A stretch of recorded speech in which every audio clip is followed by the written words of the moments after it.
Hey everybody, long time no see.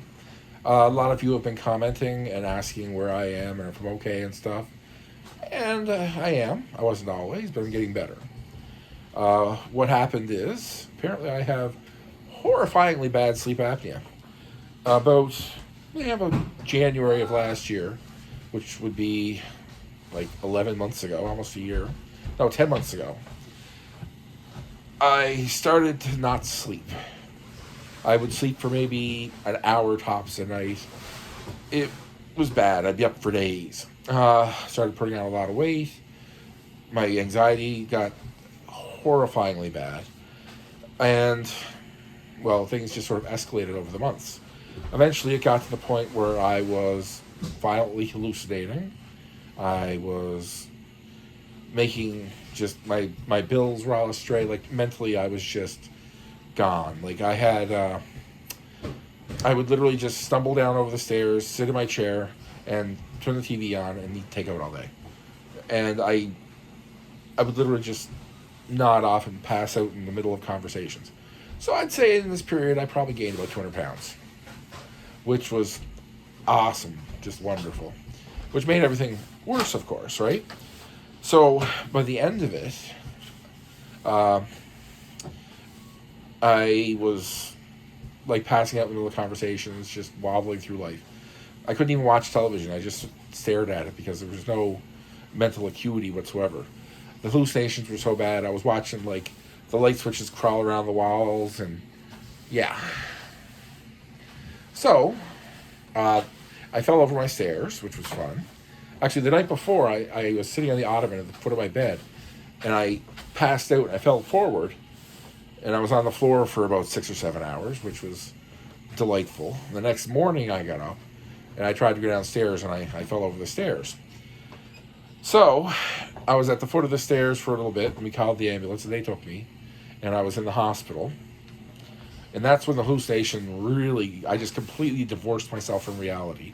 I was sitting in the room over in the, I don't remember the ambulance drive at all. And I remember getting to the hospital. I don't remember talking to a nurse or doctors or anything. I remember sitting in the room and watching television. But it turns out that wasn't actually a television. It was actually just like a window. Yeah, oh yeah, it was that bad. And then, I don't know if it was at night or what, but in my mind, they parked the hospital bed in the local grocery store, and all the nurses and doctors weren't working anymore. They were all actors, and they had stopped acting. They were just sort of sitting around waiting for the show to start back up. Yeah. So then I got taken up to a room out of the ER, and that's when things got weird.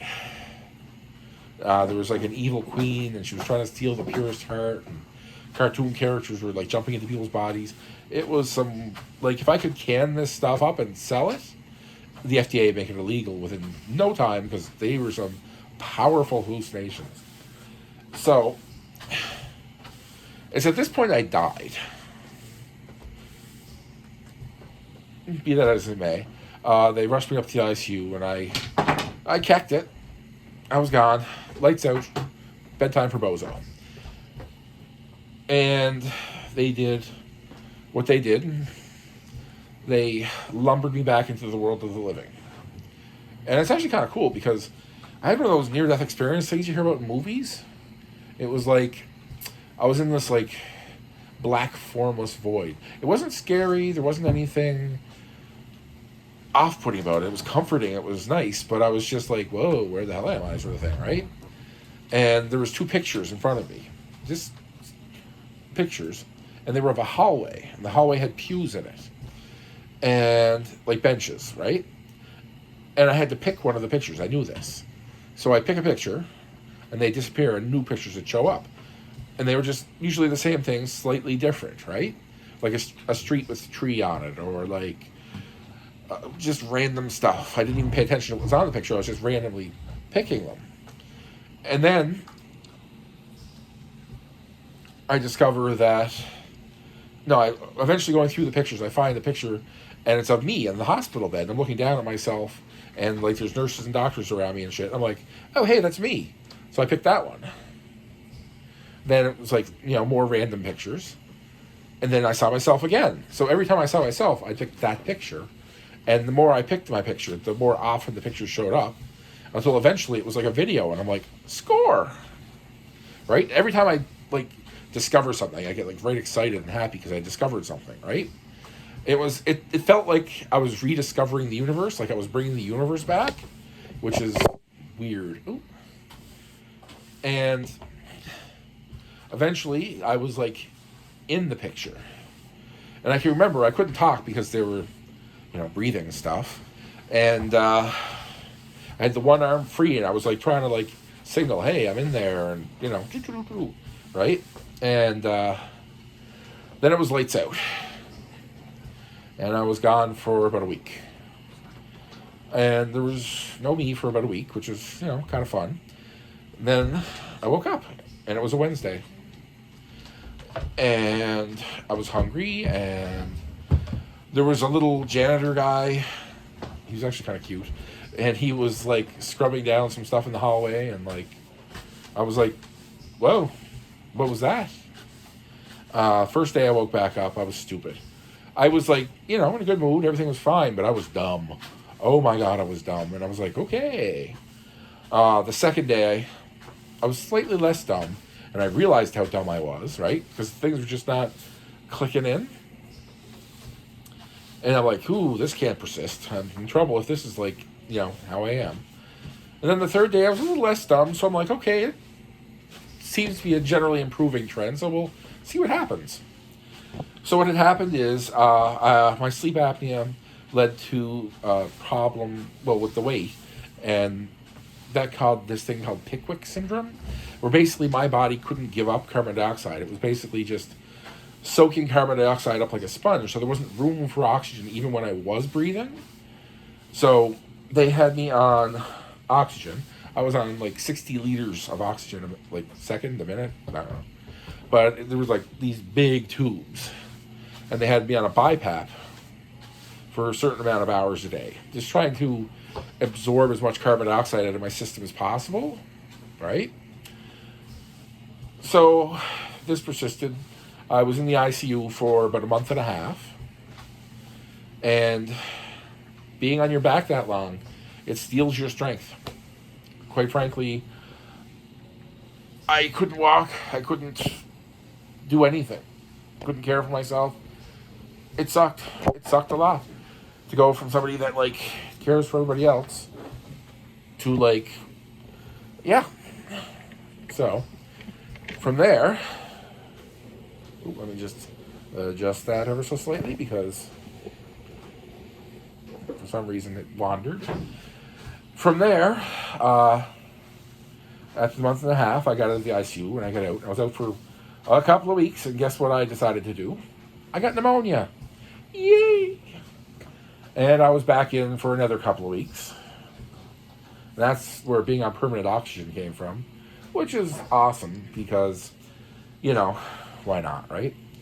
And I've been out for a couple of months trying to regain my sanity and trying to be a person again. And it's an uphill battle. And also, I found out I'm like riddled with the ADHD. That's why I started all these projects.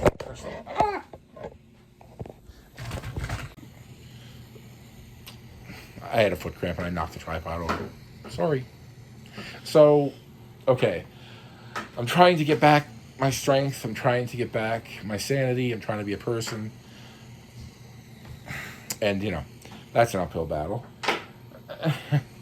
I've got myself some helpers, which is nice. Say hey, Kyle. Hi.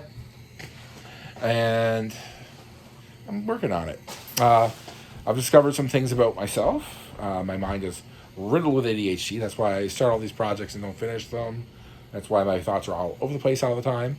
So I got a psychiatrist and a therapist helping me deal with that.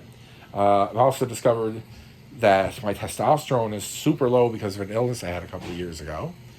That's something that I had an appointment in January. I don't know how I'm going to go that long without, finding out what's wrong with me. The oxygen, when I exert myself, I need it. When I'm not exerting myself, not so much. It does hamper me a little bit, but it is what it is. So I have to buckle down and do things in my life. I have to change a lot of stuff. But hey, as the X-Men said, I died and I got better. So, I'm really was going through the comments and I was just so heartened to see all the people wondering where I was and wishing me the best and, stuff like that. And I feel really good about that. So I figured I'd give you guys an update and tell you what was going on. This was just a broad overview. A lot of crazy stuff has happened in the last little bit in my life. Like, if I wrote a book, nobody would believe it. But it is what it is. So, as usual, if you enjoyed the video, don't forget to like and subscribe. And I don't know, do they still push that little bell? Is the bell still a thing? I haven't been paying attention. Oh yeah, all the stuff behind the scenes in here, it's all changed and different. So there's going to be a bit of a learning curve. So please bear with me. I will try to see what content I can get out to you due to my physical limitations. It's going to be a bit sparse, but I'm working on it. So if you want to work on it with me, stay tuned. Thanks for watching. Bon appetit.